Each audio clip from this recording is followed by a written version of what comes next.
Quantum Alchemy Radio, where a new perspective is a new reality. One slight shift, imagine just one slight shift in perception can cause our perspective to become a new reality.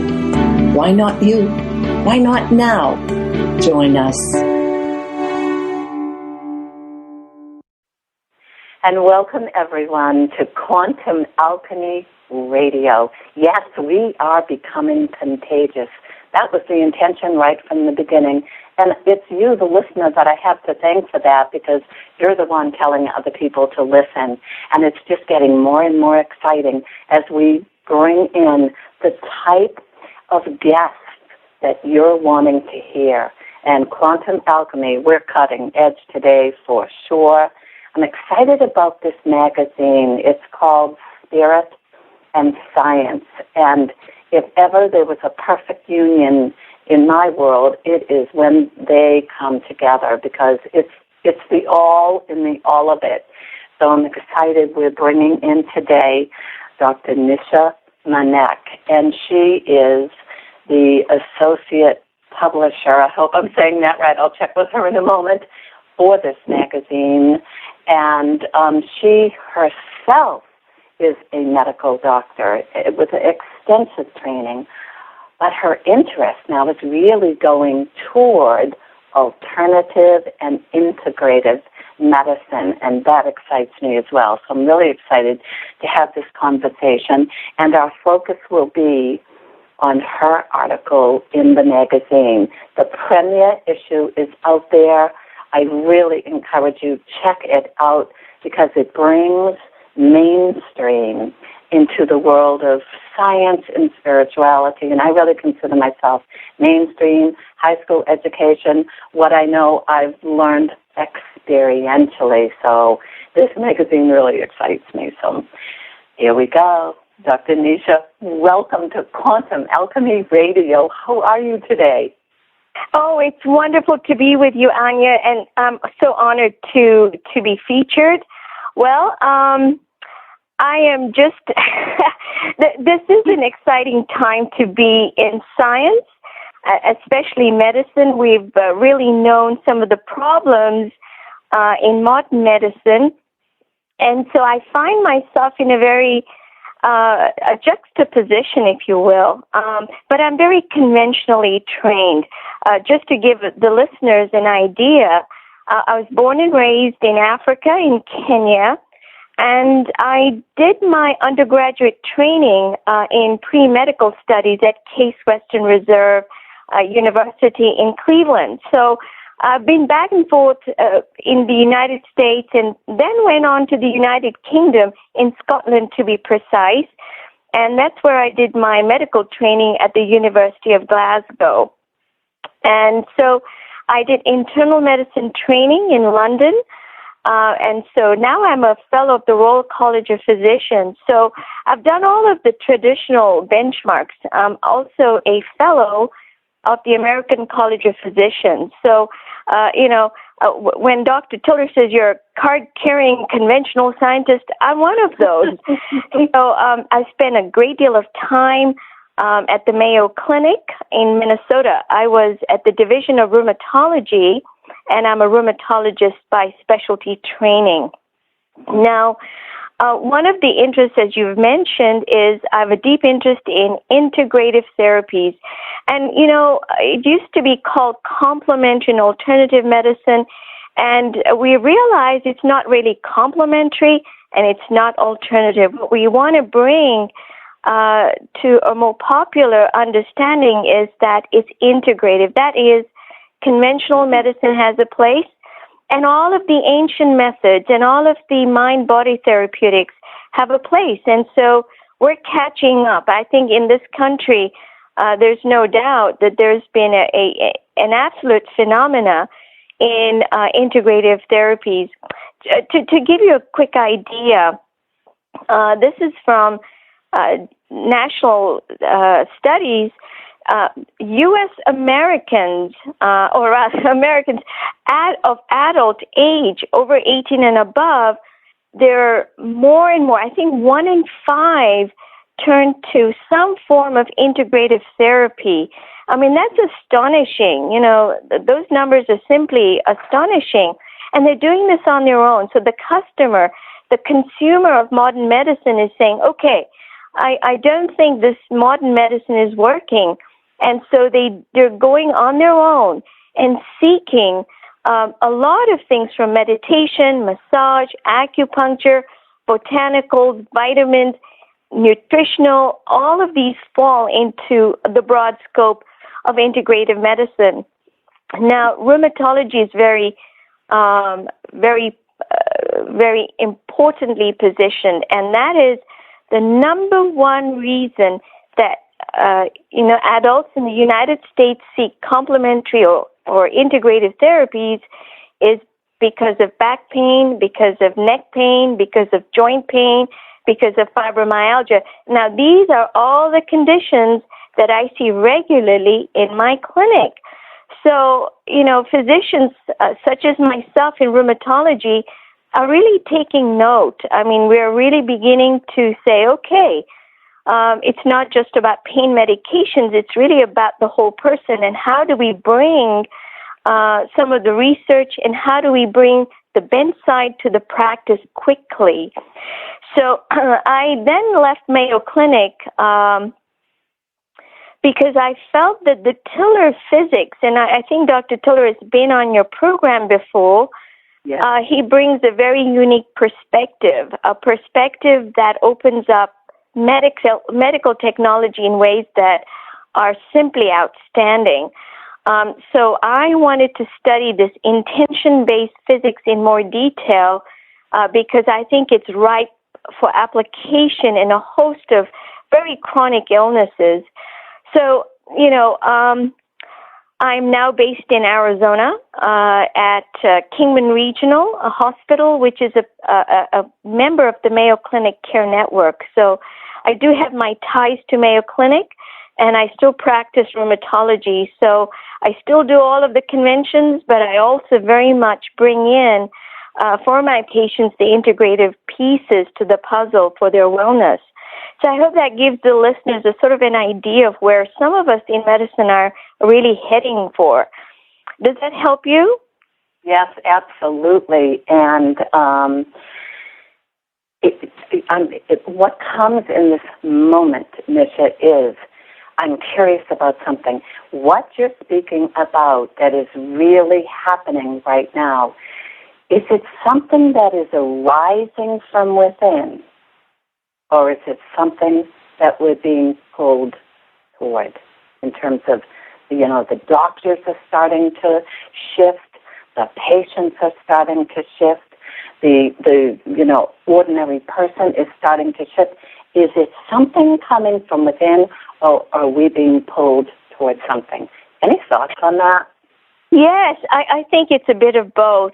The movement towards integrative therapies really began a long time ago. Some of the earliest data dates back to 1993 with Dave Eisenberg. He's at Harvard University, who showed that more and more Americans are going this route. And they've done repeat studies since that time. And then you had, within the National Institute of Health, which is really embodies the research platform, in medicine in the United States. They have within the NIH the National Center for Complementary and Alternative Medicine. They're actually changing their title to Integrative Medicine, but nevertheless, I think it tells us that the federal government of the U.S. is they're very interested in this. They have formed a funded body that really does a lot of good work, but much more needs to be done. And then you have the other side of the coin. So there is the response from the physician side, the scientist side, but you also have the consumers who are driving this very much so by their own preferences when they want to be empowered and say, okay, I have cancer, I have pain, I'm going to find out on my own what will work for me. And they do their research. They ask around, they look at various internet. Now, we're in the information age. So they're able to rapidly gain access and information to choose integrative modalities. So we're seeing this more and more, and it's not unusual. If you look at the modern newspapers, if you look at popular media, you're going to see a lot of articles on yoga. You see a lot of our articles on Tai Chi. A mere 10 years ago, a lot of people would not have known what Tai Chi is. And yet now we see it's becoming more and more accepted. It's not mystical. It's not religious. It's something very much practical to improve one's own health. So I think it's two sides. It's within the medical scientific community, and it's also within the medical consumer, the patients and the people themselves. So it's a good thing, yeah. Yeah. I think it leads to a partnership of sorts. That's the way I see it, and it's what I try to do in clinic. I always ask my patients, what is your goal really to be in rheumatology? And what does wellness really mean to you? What gives a more deeper question is what gives meaning to your life. It's not just being free of pain. It's not your spouse. It's something deeper. And for some, it can be really a revelation or revelatory thinking when your doctor asks you what gives meaning to your life and how do you achieve that. And I'll give you a very simple example. And this is from a lecture given by a very top-notch doctor in the VA health system, and she asks the veteran patients, what gives meaning to your life? And one elderly veteran said, what I really, really have wanted to do all my life is climb Mount Kilimanjaro. Can you help me do that?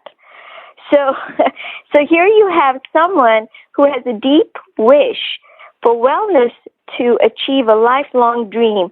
Now you can channel your energies, you can channel the medicines or whatever rehabilitation for this person in a very, very focused way rather than, what is your pain level? And off you go again, and which is what we tend to do in medicine. I think we have to really go deeper into each whole person wish list almost. So what gives meaning to your life? And I think it's a very, very powerful question. Yes, absolutely. And what I'm hearing, as you say that so deeply within you, Nisha, is I can hear the true wanting the truthful answer from the person as I hear you ask that question. What gives meaning to your life and how do you achieve this? And then also I could clearly hear, without you using the words, I could clear. Now, do you see I'm expanding? When I start to reverse my letters, I'm starting to expand and open up. I could clearly hear that pain is an indicator that a course correction is needed as to the answer for whatever the person says to the question, what gives meaning to your life? Yes. In one of the modern medical scourges is fibromyalgia, and it's one of the most common conditions that we see in rheumatology, and it's not classically an autoimmune disease. It's primarily women in their prime, and many so disabled from chronic diffuse pain. We're beginning to understand it more, that their nervous systems, really respond to normal stimuli to you and me in a very different way. It's almost like their threshold for pain response is so much lower. So they could be sitting in a chair, and even that is so difficult for them. And as we, really ask these women deeper questions, it turns out that for many, they have had life events, even when they were children or, young girls, that they have almost stored away or repressed, and it comes across, it becomes a maladaptive kind of phenomenon. Their response is more and more pain. And so these sorts of questions of what gives meaning to your life goes back to, they're really having to step back from the label of pain and reassess what's really meaningful to them and reach into their own selves. And we can help them in the safe space of a clinic with nurse practitioners and physicians who understand this.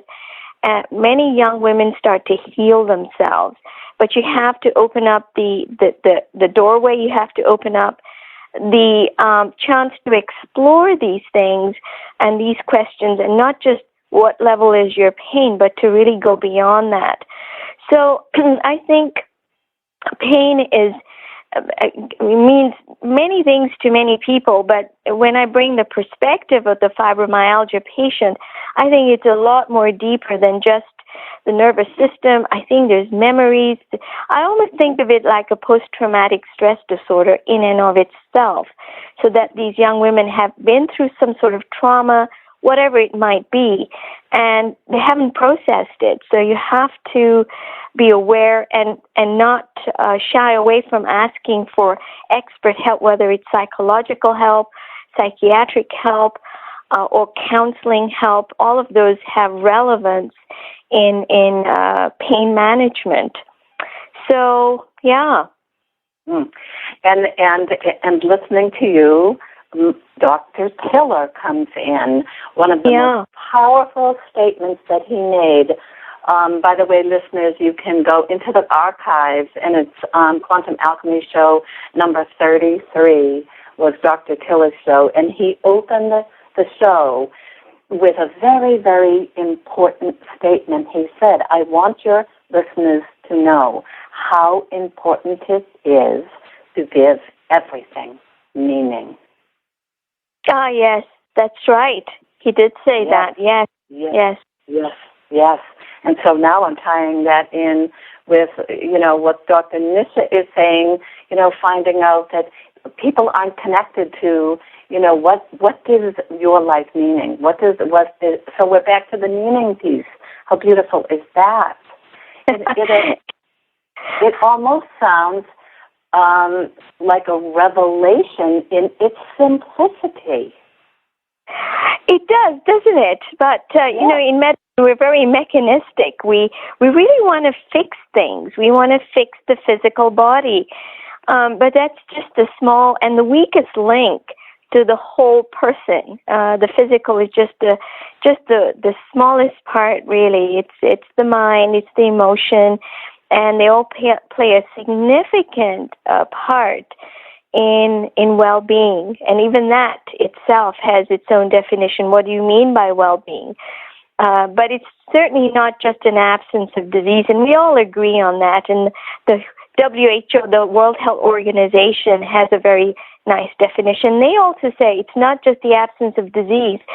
It's robustness in many, many facets, from social to environmental well-being, to the family well-being, to have financial well-being. These are all parts and parcel to have a robust individual who's engaged in life all the time, productive, and engaged in their societies. But, you mentioned Tiller, and, when I was at the Mayo Clinic, I was exploring Qigong and Tai Chi because I felt that there was some clue here. How is it that people get better when they practice Tai Chi? And I was seeing this in my clinic. And, I was invited by the Mayo Clinic to contribute a chapter to a textbook of integrative medicine. So they asked me to write on Qigong, and I thought, well, I'm not a Qigong master, but I knew enough to say, okay, I'll take this challenge on.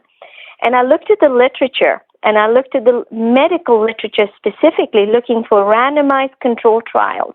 Now, this is the benchmark in medicine. You really want, when you look for scientific rigor, there's a sort of a design called randomized controlled blinded trial. That means it's as objective as you can get to data, and then you analyze the data to really understand, is something like Qigong or yoga or Tai Chi better than doing nothing or regular exercise? And in my search for this textbook chapter, I kept running into Dr. Tiller's work, because it wasn't satisfactory to me to just look at the trial data, because there wasn't too much. There was a little bit, and a lot of it was from China.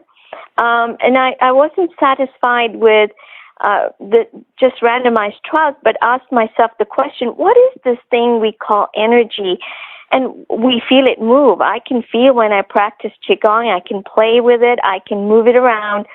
So what is this? If I can't measure it, then how can you get around this? Because it's a big limitation in modern medicine. So I ran into Dr. Tiller's work, and he is the first person to term these energies subtle energies.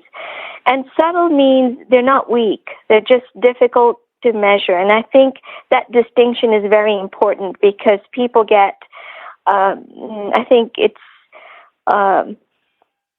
sort of misinformed by the word subtle. It's not weak at all.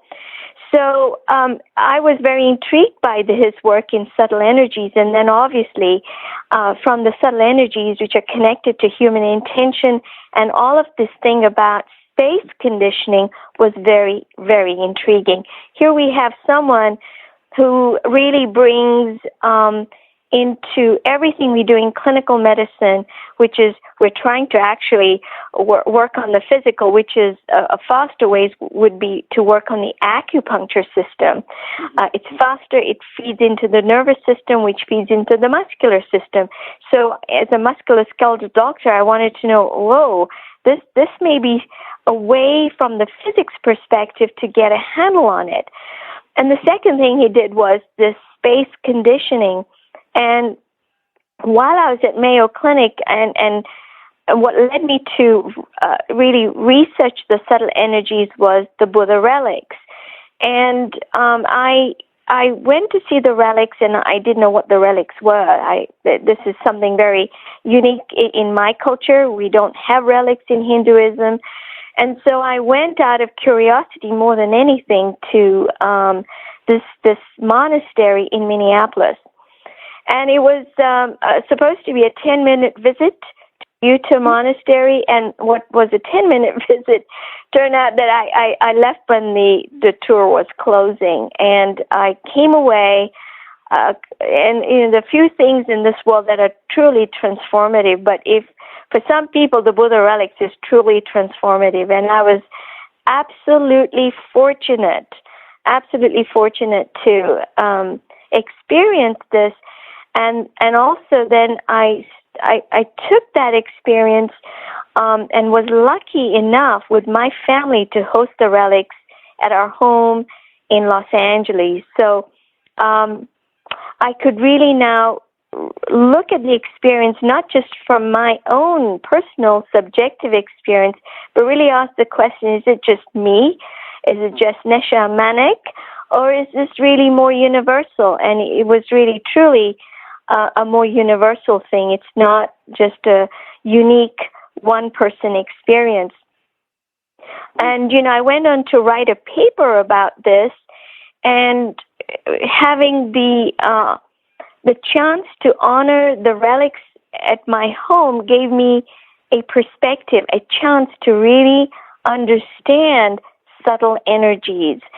And one aspect that only Dr. Tiller's model really addresses this was the physical space changing. And what I mean by that is that when the relics came to our home, an ordinary living space changed its feeling, its characteristic to something quite different in a few short hours. And, for the listeners to give a perspective, you might be in your office or your home right now, and if you close your eyes and imagine yourself, and you have no visual input, you got your eyes closed, if you are now in a place like Westminster Cathedral, most people agree that such a space would be very different. And so what's different about one space versus another? And I think this is an important and fascinating question. And I think Dr. Tiller begins to open up that for serious examination, because these intention experiments begin also in that direction, just as I observed with the Buddha relics. Now, Anya, I'm speaking a lot, so do interrupt me if you want with questions or... But so that I can have a barrage of listeners emailing me going, stop talking so we can listen to Nisha. Okay. Yeah. And you are speaking to something that is of enormous interest to me.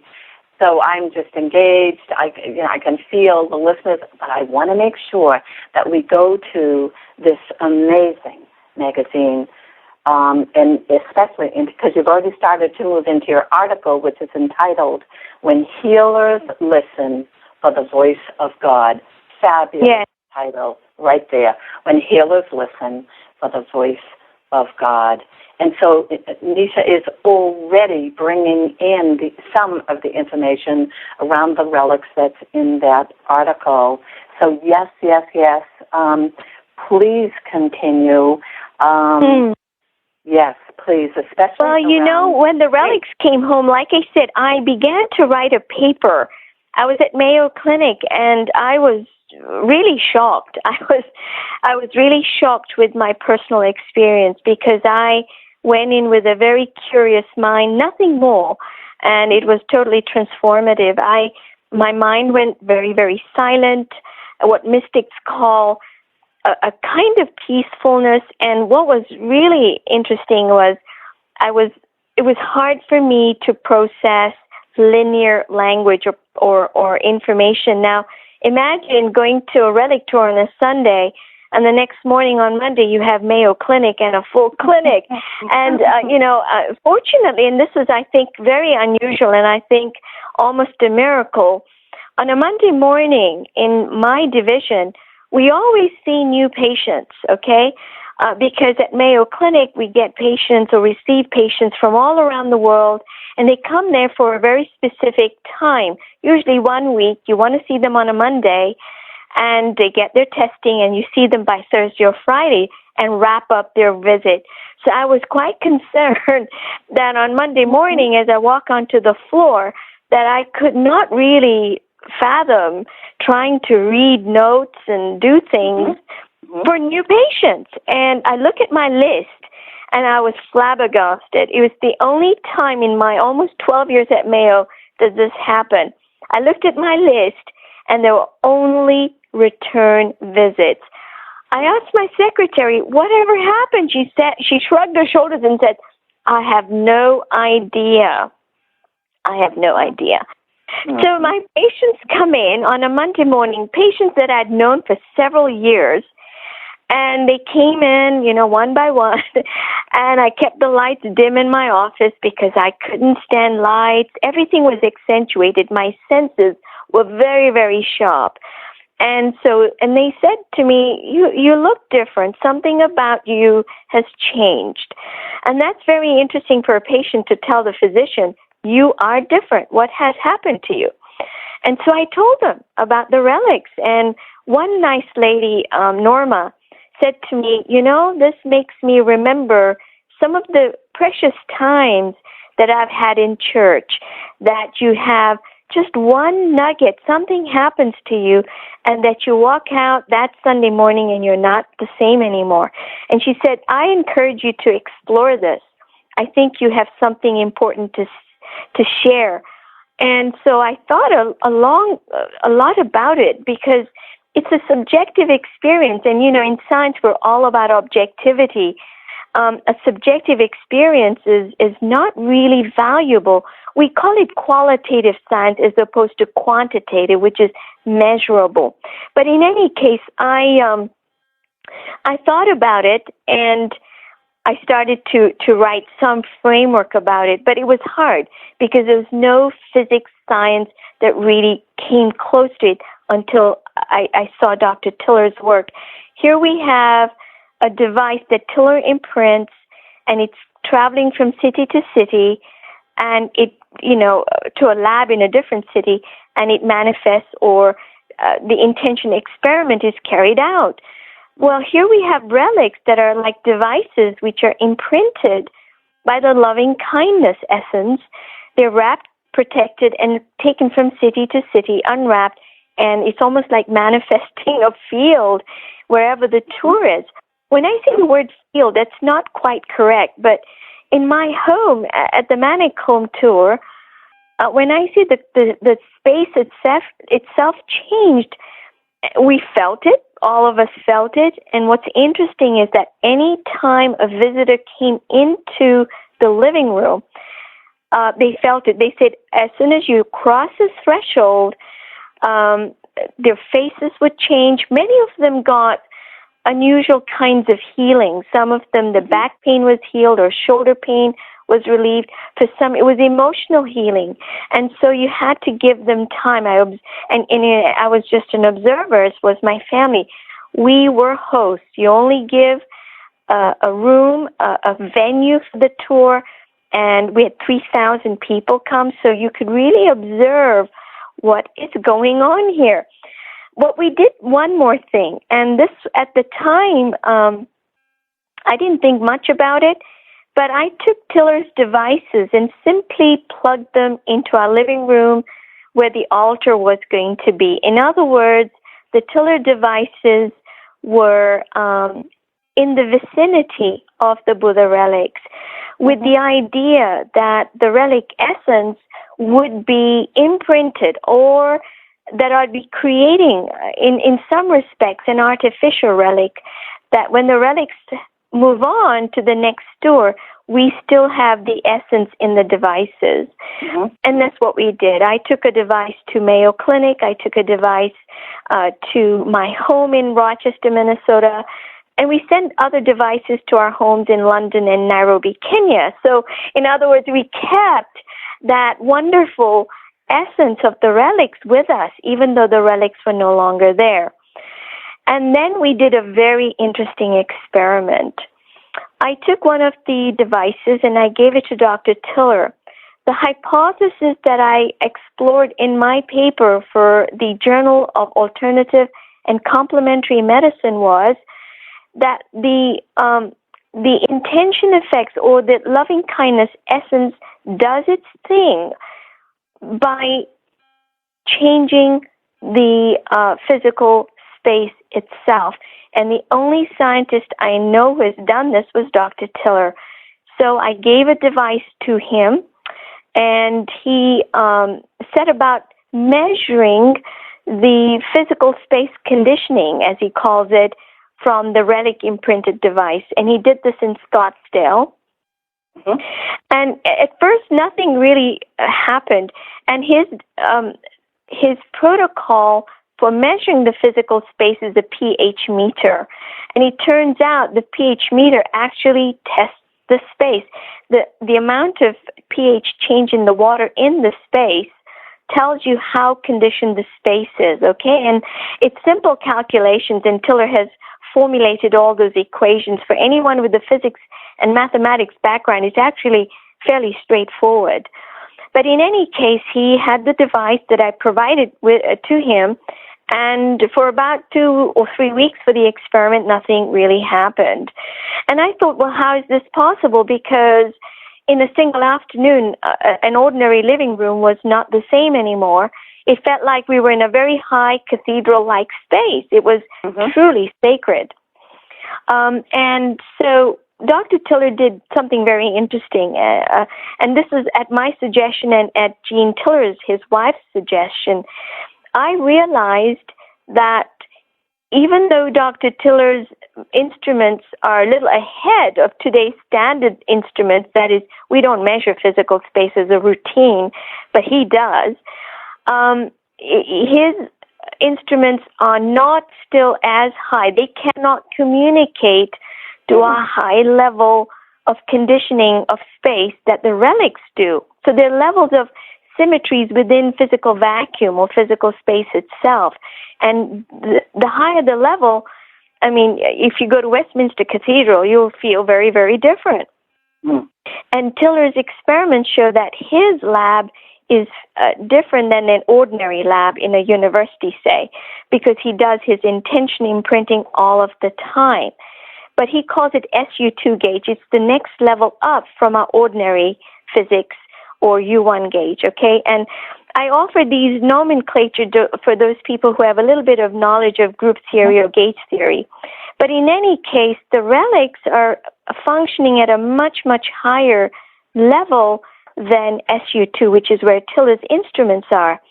And so he actually asked, think of the relics as an intelligent device. It's almost like and pardon the use, artificial, but it is like an artificial intelligence. And so his devices are like artificial intelligences. They're not inert at all. They do store something very subtle, those subtle energies.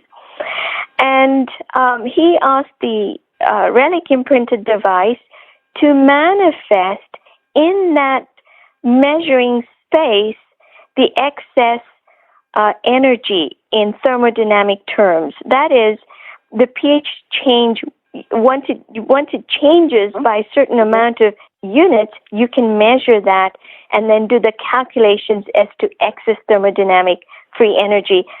I thought this is awesome. And, you know, as soon as he asked the relic imprinted device a simple request, within about a few days, and then for the next several weeks running, the pH just shot up.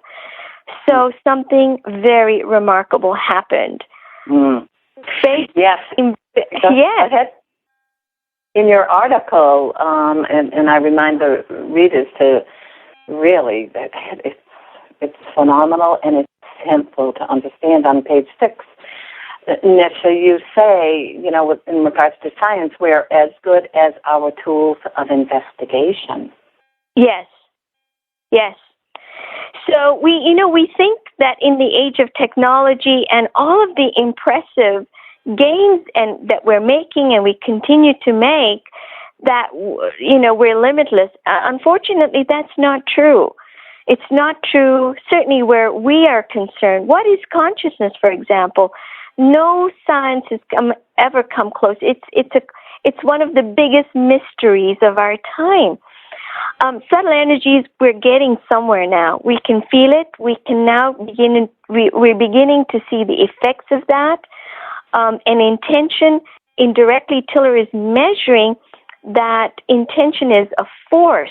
It is like a thermodynamic force, and it works through the interaction, if you will. Intention is information, and it has a direct link to the entropic function. Entropy is disorder of the thermodynamic law.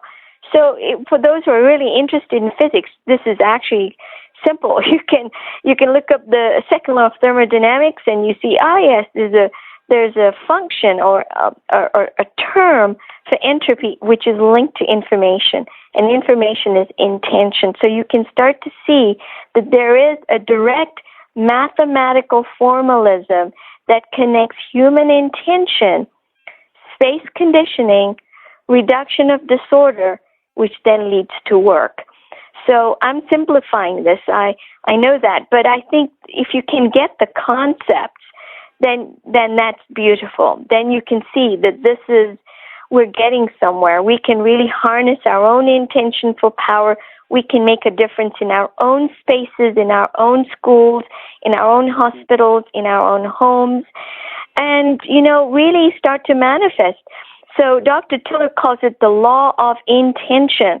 And, you know, we've all heard about the law of attraction, but I think it's much weaker to think of a law of attraction. Positive thinking will only get you so far. I think if you have an intention and you make it clear and you make it sharp and make it focused and you go to that intention and hone it and hold it, then Tiller shows that, yes, indeed, something quite robust begins to manifest. What you hold in mind tends to manifest. So I think we can now say this with physical laws, that something truly does happen, and here is how it happens. To me, the most exciting is that if Tiller is imprinting devices with a very specific healing intention, can we not use it for individual patients? Can we not make this personalized medicine of a higher degree? Of course we can. And I think it's about time we started to really think creatively as, a kind of medical technology, which is way less cost, it's much more cost effective than doing tons of MRIs and injections, which is what I do. I do that, but I'm very intrigued with this line of thinking. And then another thing that Dr. Tiller has shown over and over again is that he can actually beam this intention like a laser beam to a very specific location. So can we not, really practice our gift of intention and ourselves beam our intention in our own homes and offices to pump up the space in a specific way that we can make more gains out of it? Sure we can. So this is where I think physics it's not just quantum theory and then we bandy the word. We're making this very much a practical concern. We're saying, okay, I'm going to practice my intention. I'm going to get clear about my intention, and I'm going to clear my doubts about my own capacities. We all have our own fears that we will never make this happen. I can't make the pH meter budge, but I know that once you have the space conditioning, then intentions begin to really, they take shape. They really do. Mm-hmm. I've spoken a lot, Anya, so yeah, I'm going to... Will you just say a tiny bit more, Nisha, about space conditioning? Mm-hmm. Let's take it into the person's home. Let's say they're caring for an ailing, parent. Yes. What might that look like in that spare bedroom? Right. Very good question. You remind me of a time when I was at Loma Linda University, and I was doing internal medicine. You have to train again if you're a foreign graduate. And there I was in the ICU, and I remember one of the head nurses once remarked to me, let's clean that room in the ICU because every time a patient goes in there, they really have a hard time. In other words, they used to get sicker. And it's something that nursing would notice.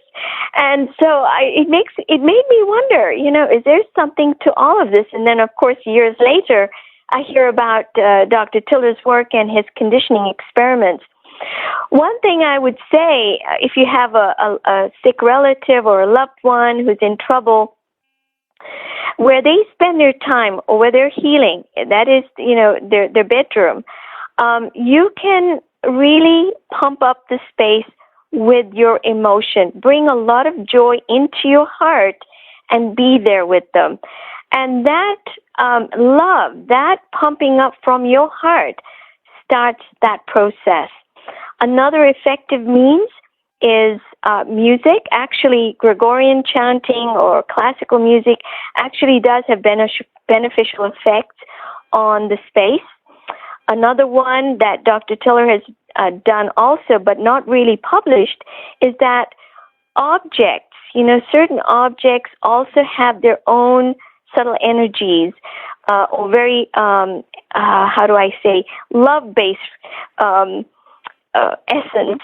So pictures or objects, and so now I have a relic imprinted device everywhere I go. If I go to a hotel, I plug it into the wall and clear the space in my conference hotel. So, people can really meditate, open their heart, tune into their heart. The heart is never wrong. Don't go into your head. It's really a process of the heart, and pump up this space with your heart. Bring lots and lots of joy.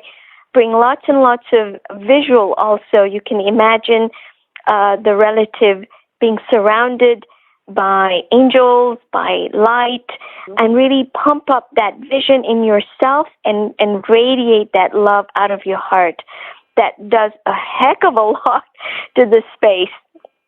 And of course, in future, perhaps we'll have individual biofield measurement tools that everyone can measure these things in their office or their garden or their conservatory or their home and office. That would be ideal. And it's something I know that Dr. Tiller really, really wants to do, but takes funding and takes lots of research. But it is really one of the to-do lists for the Tiller Institute. So it's very possible. It's very possible.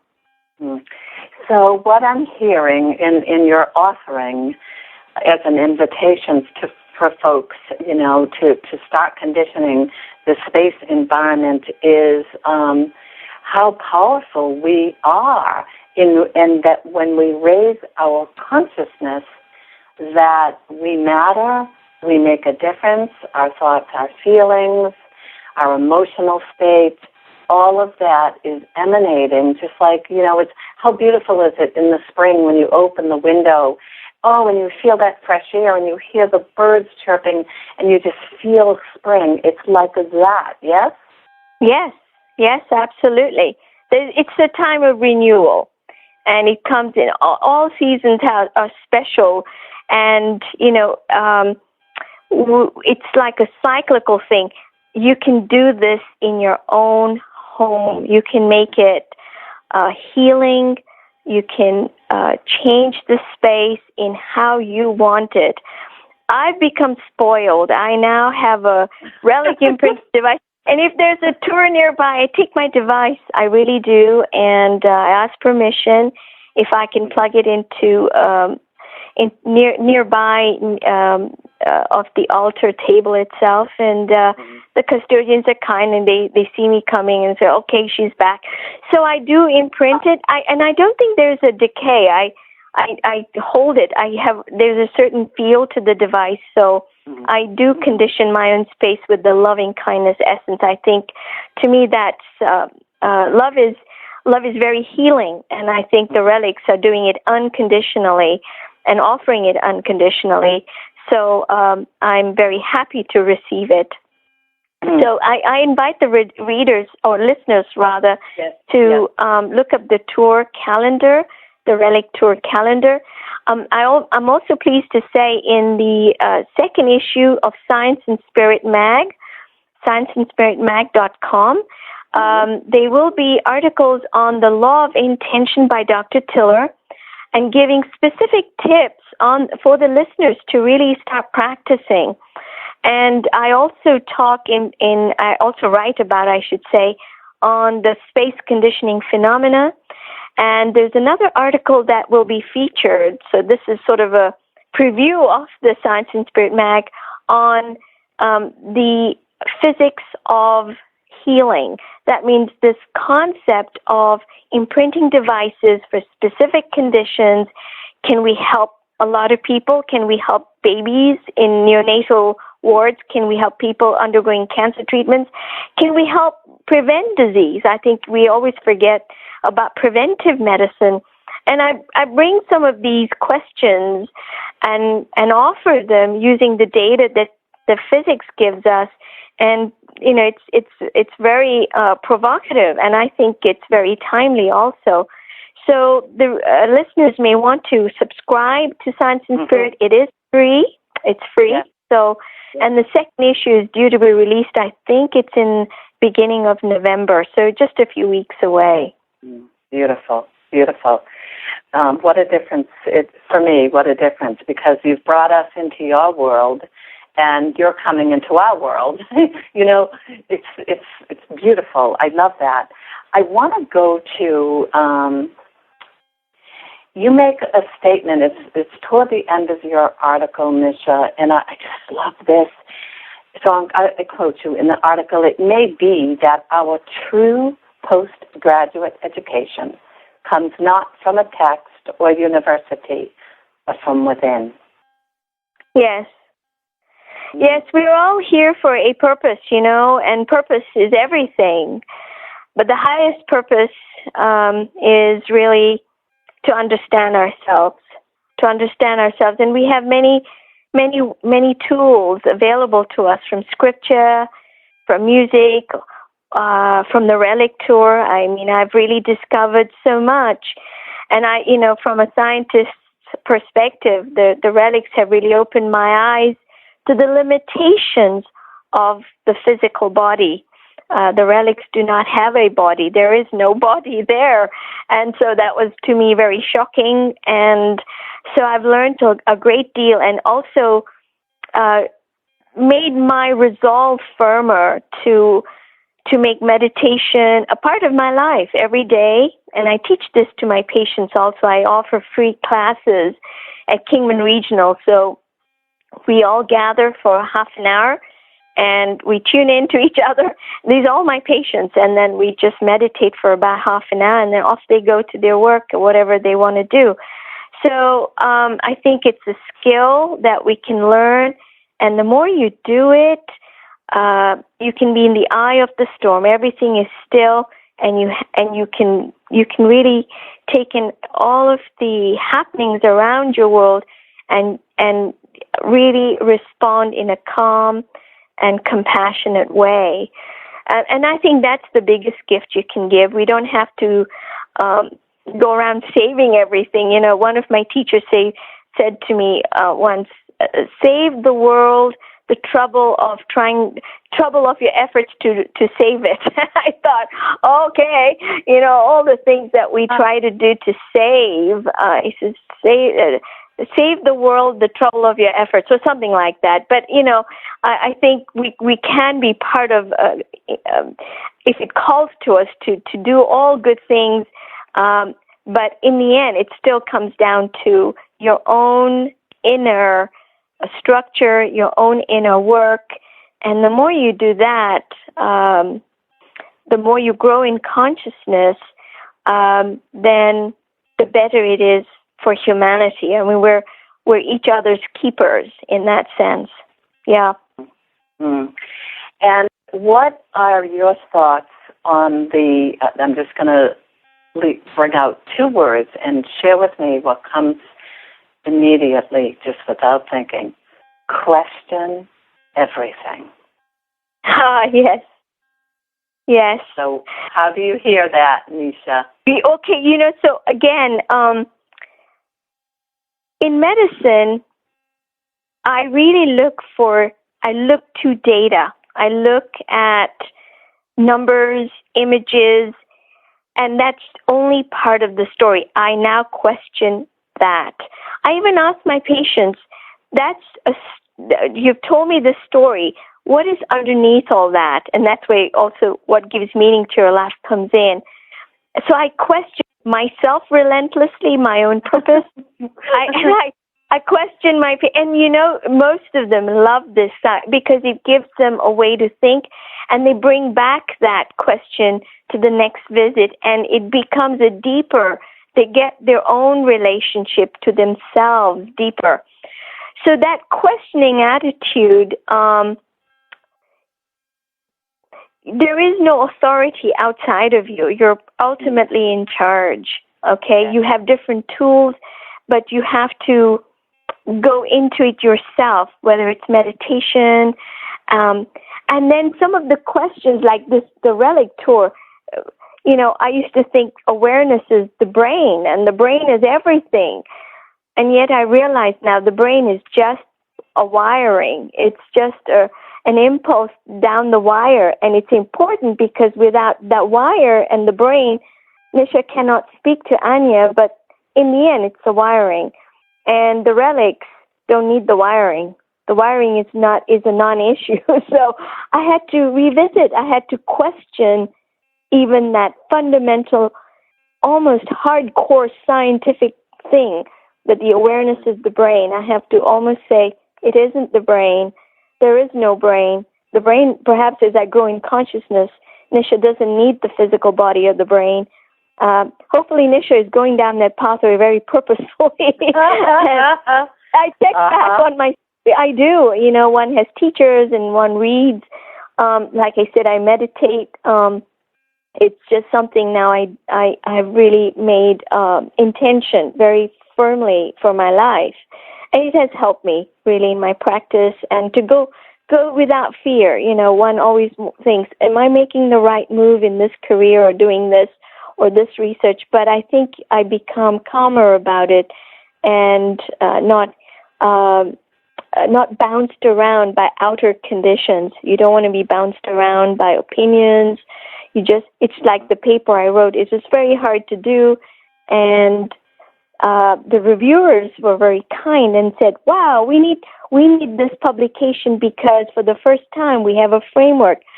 So without that, it was going to be hard. But even if they hadn't said that, I was going to find a home for that paper. So you almost make a resolve and you say, okay, I'm going towards this.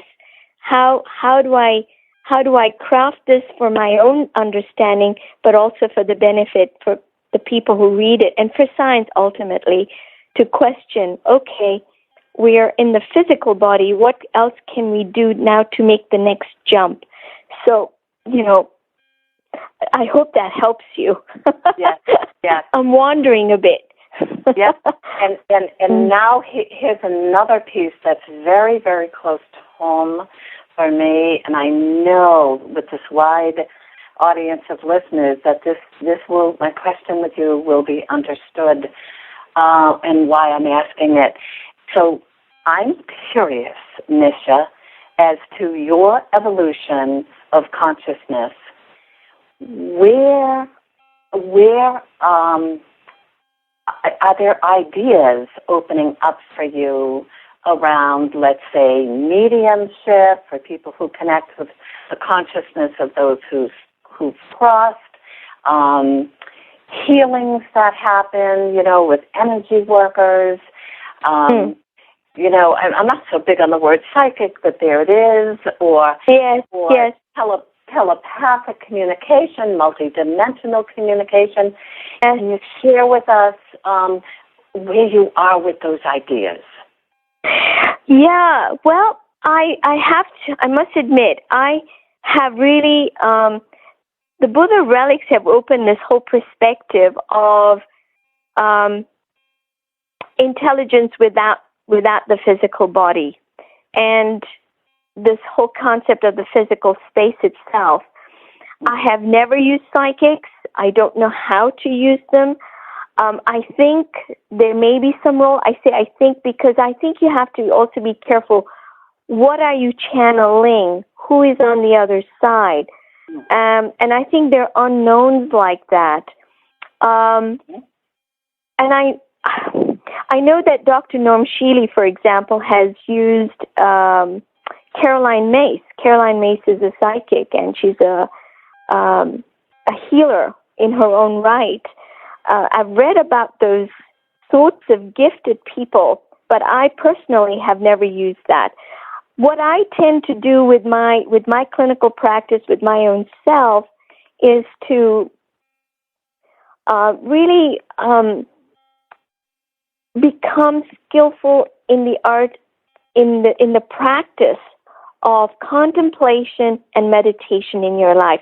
Once you do that in your own self, you will be guided by your inner self, your inner resource, and you always have that GPS with you, close to you. And so I don't tend to go out there. It's always in here. I hope it helps you. So it's not to negate the psychic or that. Yeah, it's something I just don't go to instinctually. But I do tell my patients, like I said, about meditation, and we have free practice sessions and resources in my clinic so that they can start to really open up this question. And for them, many of them, this is so unique. It's very new. For some, it's a frustrating journey because they say, I cannot keep my mind quiet. And the mind is not your mind. You don't need to worry about your attachments, because it's really, if you're attached to something, then you're going to be driven by it. You watch a thought float by, you hang on to your car payment, and you're going to be talking about your car payment for half an hour in your mind. So it's your attachment, and so it's a window into your own processes. Yeah. So if you get better and better at that, you don't always need something out there. That's not to say sometimes they won't be helpful. I think they are. And I've known practitioners who are, wow, I think, wow, that's amazing. But I do my Nisha Manek clinic style, and it serves me well. So, and the main thing is that my patients get a lot of education, and they understand their condition, and they have ways to help themselves. I think that's really important to me. It's very empowering. You mentioned we're in the age of information, and I do believe that we have moved into the age of empowerment. And what an empowering response you just gave, Nisha. Go within and seek from there, going right within. Nisha, thank you so much for being with us.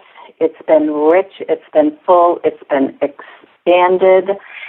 Listeners, we are about to roll into Unwavering Strength. We're going to do 2 co-authors back-to-back from the book series Unwavering Strength, real people in real-life situations moving through amazing challenges in life with their unwavering strength. So stay tuned for that. And Nisha, is there any contact details that you want to give out before we say goodbye to our listeners? Well, thank you, Anya, for having me. I hope I've shared many, many thought-provoking ideas. Mm-hmm. Well, I'm in practice in clinical medicine and rheumatology at Kingman Regional, which is northwest of Arizona. It's part of Mayo Clinic Care Network. And listeners can also reach me through the Science and Spirit mag. There's a tiller.org website link there. So I hope that they can access the magazine, read it, enjoy it, grow from it. That would fulfill our biggest wishes, to be honest. So thank you again for having me. I really enjoyed being with you. Wonderful, Nisha. And listeners, I appreciate you. And it's been a joy expanding our minds, opening our hearts, letting this information just open us up even more so we can be that much more for ourselves and each other. I'll see you next time. Bye for now.